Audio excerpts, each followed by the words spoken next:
Biomon gets firepower.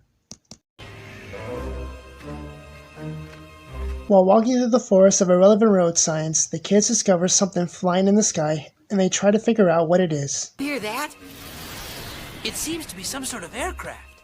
It looked like a big flying gear. Admit it, my alien theory is becoming more plausible. Yeah, they hit us with an anti-gravity ray to make us all crooked. After that brief stop, they continue to walk through the forest until Matt discovers a desert filled with telephone poles. So they leave the forest and walk through the desert, but not without seeing the black gear that they saw earlier flying into the mountain. In the desert, you can remember your name, 'cause there ain't no one for to give you no pain. After just walking for 2 minutes into the desert, Joe and Mimi eventually begin to lose it. That's it. Doomed. The heat has baked our brains and we're all gonna end up like roasted piglets. Just remain calm, Joe. We've only been walking for 2 minutes. Izzy, come here, Izzy. I think we better find some shade for Joe, and quick. You won't believe what happened to my favorite watch. What? I never knew that watches had directions. Well, anyways, Izzy says that Mimi's compass is ineffective because the soil contains metal particles that affect the compass needle. Even though Mimi said in episode 2 that her compass was broken, but whatever. Izzy suggests that they find water, or otherwise they will all dehydrate. I wonder when Mimi is going to lose her Somebody please find us! Hey, there it goes. Plus I love it how Matt just puts his hands in his pockets without even a care in the world. As Mimi loses it, we are given a few second glimpses of both the gear that crashed on the mountain and our fiery monster of the day. As they continue to walk through the telephone pole-infested desert, they all think about turning around until Ty pulls out his telescope and sees a village with water. So they head straight for the village. Meanwhile, back on the mountain, the black gear finally breaks free and painfully penetrates the monster, with him wrenching in pain. Meanwhile, the kids and their Digimon make it to the village filled with Yokomon. One of the native Yokomon, who you may remember is the Digivolve form of Biomon, tells Biomon, "When did you Digivolve?" Biomon explains. When I met Sora, we share a special bond which is magical. You don't talk like us anymore. Is that how all Biomon talk? No, it's how the big ones talk. I suppose I just picked it up from Sora. She is a wonderful and kind human being, and I've already learned a lot from her. We still don't understand how you Digivolved. What is it about being around human beings that makes it happen? Sora needed me. I had to protect her. When she had to protect me. Sora thinks about what Biomon says and thinks about the time when Agumon and Gabumon saved Ty and Matt, which caused them both to Digivolve, and then says, We're lucky kids. Biomon tells Sora that Yokomon are willing to share the food with the rest of them. The kids and their Digimon are related and figure out what kind of food that they will be eating with the Yokomon. In a shake. I wonder what they will be serving. Perhaps a bone with meat, lettuce topped with fish, or... And speaking of water, the Yokomon talks about the water at the fountain in the middle of the village and where it comes from. Oh, the water here is piped in from a spring at Miyarashi Mountain. It's the best water in the world. Meanwhile, at Miyarashi Mountain, the fiery Digimon that had a gear inside of him earlier does more than just kill the germs in the water. He evaporates it, causing the fountain to go up in flames. One of the Yokomon says to the kids not to worry and that their lake is filled with water. The kids go run and check it out, only to find out that it's empty. The kids then go check out the well, also to find out that it's empty. Well, kind of, it just shoots out fire also. The kids bring out something that could be responsible for the village and their water supply. Hey!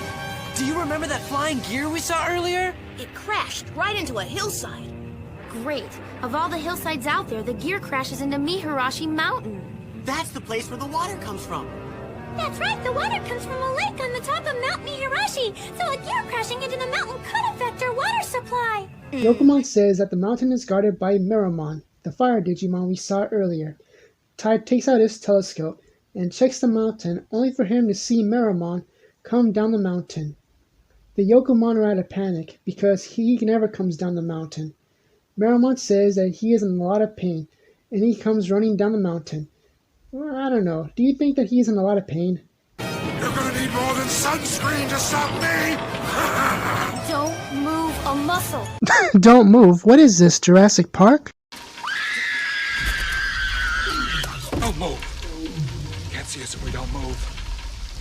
Don't move! Don't move! Don't run! Nobody move a muscle.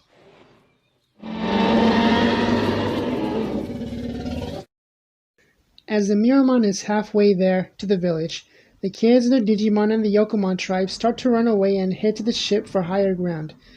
As they try to have the Digimon prison and accounted for, Sora notices Biomon isn't there with them.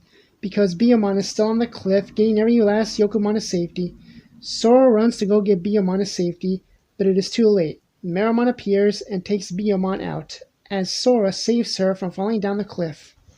After being saved by Sora, Biomon flies all the way back up and continues to fight the Meramon, and falls again at the hands of Meramon. Agumon, Tentomon, Gabumon, and Patamon use their attacks on Meramon. However, the more they use their powers on him, he keeps growing. Better get ready, here I come! Thought he was in pain. Biomon recovers from the fall and observes the situation. She says that her friends need her help, and then...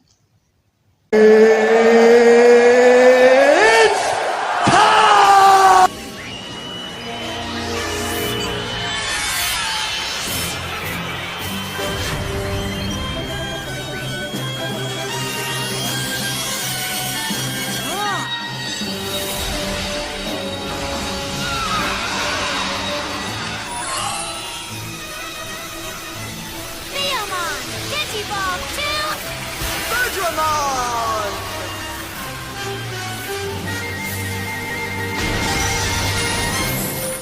Biomon digivolves into Bergamon, and both Bergamon and Meramon fight on top of the cliff.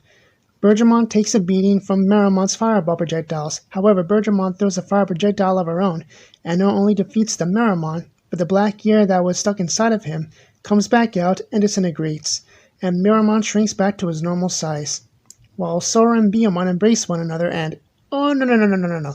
Those fires should have continued. Once Meramon comes to, Yokomon tells him why he did what he did.